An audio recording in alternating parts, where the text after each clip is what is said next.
اب آج کا میرا موضوع ہے شہادت علی رضی اللہ تعالیٰ عنہ۔ اصل میں حضرت علی رضی اللہ تعالیٰ عنہ کی شہادت بھی اسی الفتنۃ الکبریٰ کا تسلسل ہے۔ وہ جو عبداللہ ابن سبا کا پیدا کردہ عظیم ترین فتنہ تھا، اسی کا ایک نتیجہ حضرت علی کی شہادت بھی ہے، لیکن وہ بات ذرا تفصیل سے سمجھنی ہوگی، اور اس کے لیے میں ممنون احسان ہوں۔ حال ہی میں ایک کتاب چھپی ہے، ڈاکٹر سید رضوان علی ندوی، وہ محقق ہیں تاریخ کے، انہوں نے بڑی تاریخی تحقیق کے بعد جو باتیں بیان کی ہیں وہ میں آپ کے سامنے رکھ رہا ہوں۔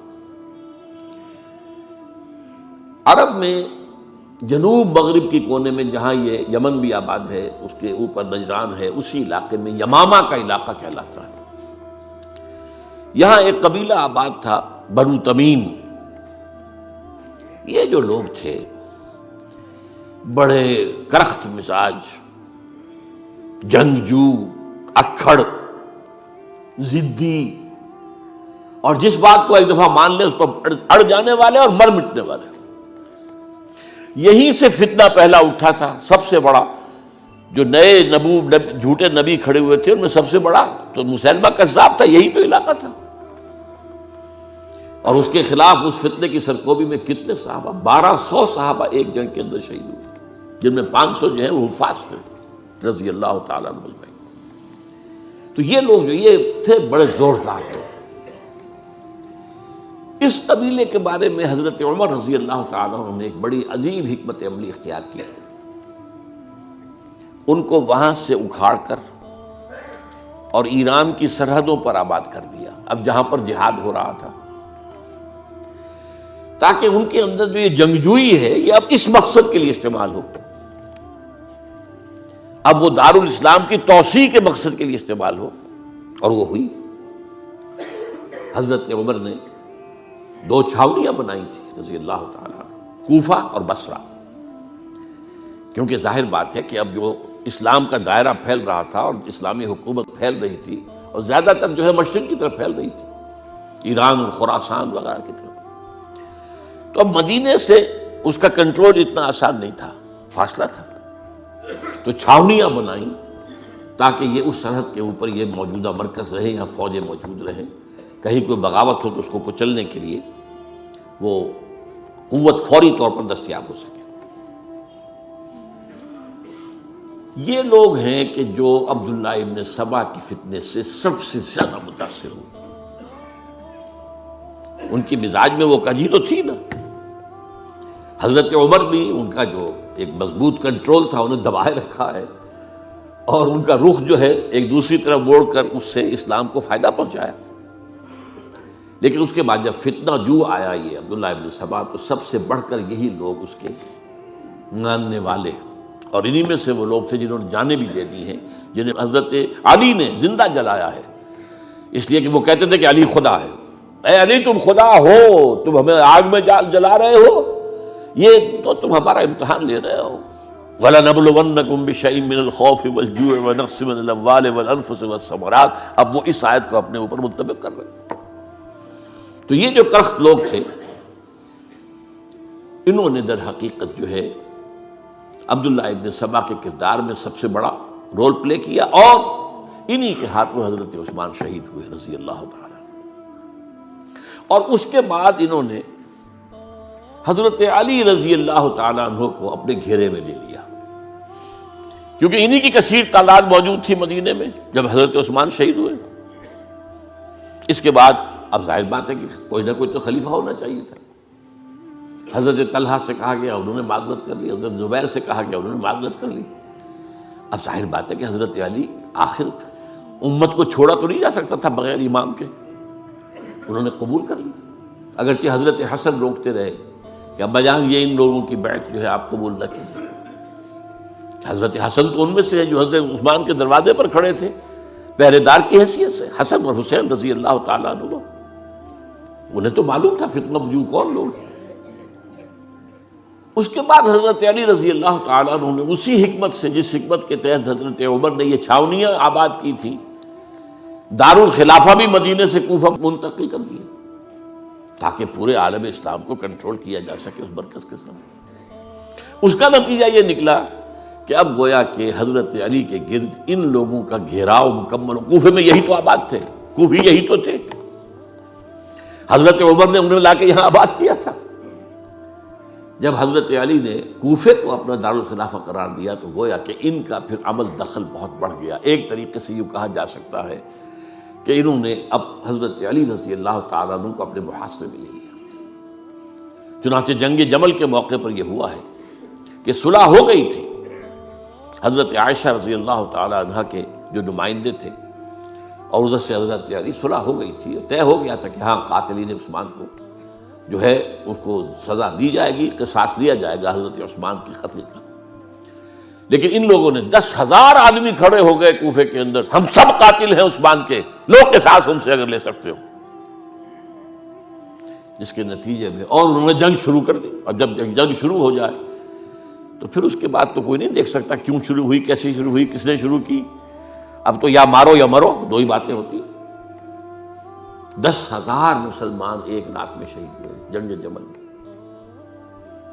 اب اس کے بعد حضرت علی رضی اللہ تعالیٰ عنہ کی خلافت جو ہے حضرت امیر معاویہ نے ماننے سے انکار کر دیا۔ جب تک قاتلین عثمان کو سزا نہیں دیتے ہم بیعت نہیں کریں گے۔ یہ نہیں کہ دعویٰ کیا ہو کہ میں خلافت کا حقدار ہوں، یہ نہیں، لیکن یہ کہ آپ کو ان کو سزا دینی چاہیے۔ اب یہ تھا وہ مخمصہ جس میں حضرت علی رضی اللہ تعالیٰ عنہ وہ فرماتے تھے کہ میرا ساتھ دو تو میں ان قاتلین عثمان سے سزا جو ہے ان کو سزا دے سکوں۔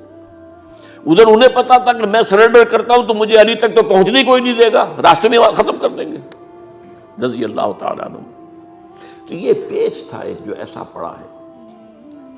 اب اس میں جب حضرت معاویہ اور حضرت علی کے مابین فیصلہ کن جنگ ہوئی، جنگ صفین جسے کہتے ہیں، جس میں 70,000 مسلمان ایک دوسرے کی تلواروں، تیروں، نیزوں سے قتل ہوئے۔ اس موقع پر حضرت معاویہ کی طرف سے ایک آفر آئی، قرآن مجید کو نیزے پر اٹھا کر لوگوں نے کہا کہ یہ خون ریزی بند کر دو، ہم قرآن کا فیصلہ ماننے کو تیار ہیں۔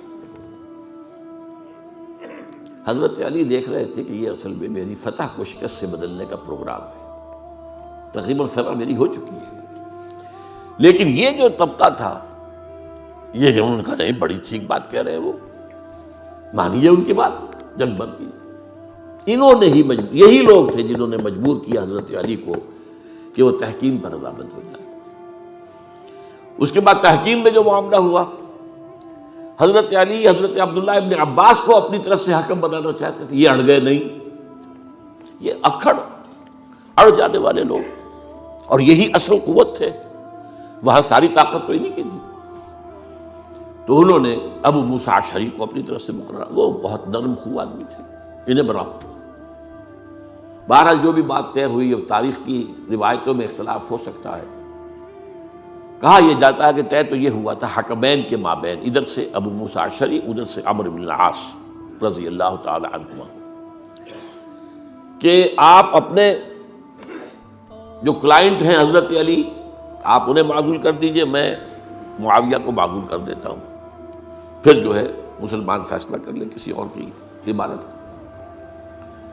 انہوں نے کھڑے ہو کے کہہ دیا میں علی کو معزول کرتا ہوں، اور عمرو بن العاص نے کہا کہ میں معاویہ کو قائم کرتا ہوں۔ اب یہ ہے روایت، واللہ عالم اس میں کتنا سچ ہے کتنا جھوٹ ہے، میں کوئی مورخ نہیں ہوں، میں کوئی تاریخ کا محقق نہیں ہوں۔ اس کے بعد جو ہے اب یہ لوگ انہوں نے کہا کہ مانیے تحکیم کو، اور جب انہوں نے حضرت علی نے اس تحکیم کے فیصلے کو ماننے سے انکار کیا تو باغی ہو گئے، حضرت علی کو کافر قرار دیا، اور جا کر ایک جگہ پر حرورہ ایک جگہ تھی وہاں پر جا کے جمع ہو گئے، جتھا بندی کی بہت بڑی طاقت پر وہاں کر۔ انہوں نے طے کیا کہ علی بھی کافر ہو گیا، معاویہ بھی کافر ہو گیا، عمرو بن العاص بھی کافر ہو گئے، سب کافر ہیں۔ حضرت علی کی طرف سے ایک گئے سفیر ان سے بات کرنے کے لیے، تو انہوں نے کہا تم ہی نے تو کہا تھا کہ تحکیم کو تسلیم کرو، کہ ہاں ہم نے گناہ کیا تھا، کفر کیا تھا، ہم توبہ کی ہم نے.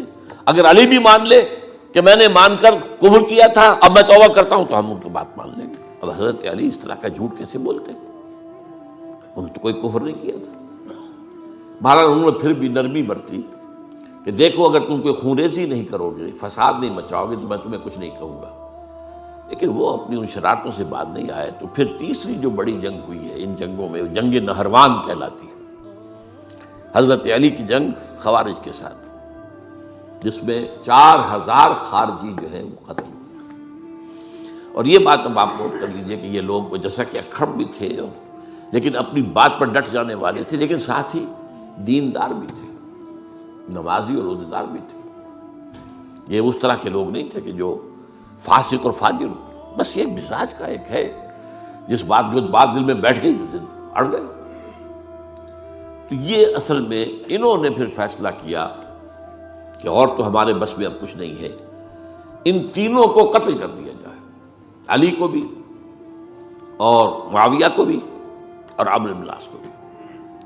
تو ایک جگہ ان کی سازش ہوئی، 3 آدمی معین ہو گئے، ایک ہی وقت کا طے فیصلہ ہو گیا، فلاں تاریخ کو فجر کے وقت تم جاؤ، وہ تم کوفے کی جامع مسجد میں جب علی نماز جماعت کرا رہے ہو خنجر مارو انہیں. اور یہ اس کا نام ابن ملجم تھا، خارجی، یہ وہی لوگ بنو تمیم کے لوگ. دوسرا جو تھا وہ دمشق میں حضرت معاویہ کو قتل کرنے شہید کرنے کے لیے پہنچ گیا. تیسرا مصر پہنچ گیا حضرت عمرو بن العاص کو. اب یہ بات اللہ کی طرف سے ہے، یہ تو اس کی مشیت ہے، اس کا فیصلہ ہے. حضرت علی پر وار کارگر ہوا، اب شہید ہو گئے. حضرت معاویہ پر وہ وار ذرا اوچھا پڑا، زخمی تو ہوئے لیکن آپ کی جان بچ گئی. عمرو بن العاص اس روز مسجد میں کسی معذوری کی وجہ سے، عذر کی وجہ سے فجر میں آئی نہیں سکی، لہذا حضرت علی کی شہادت ہو گئی. اب یہ ہے اصل پس منظر، کن لوگوں نے کیا شہید اصل میں وہ سمجھ لینے کی بات ہے. یہ خوارج نے شہید کیا، لیکن خوارج کا فتنہ سبائی فتنے ہی کا آف شوٹ ہے، اسی کے ذیل میں ہے، اسی کی ایک شاخ ہے، اسی کا ایک نتیجہ ہے. یہ خوارج جو ہے بعد میں بھی ان کی مسلسل جو ہے وہ جنگیں رہی ہیں. بہرحال اس صورتحال کو یہ سمجھ لیجئے کہ یہ خلفائے ثلاثہ رضی اللہ تعالی عنہ، حضرت عمر شہید، عثمان شہید، علی شہید. عجیب بات ہے کہ تینوں کا نام عین سے شروع ہوتا ہے، عمر عین سے، عثمان عین سے، علی عین سے. تینوں شہید ہوئے ہیں. لیکن یہ کہ یہ ہے تاریخی پس منظر.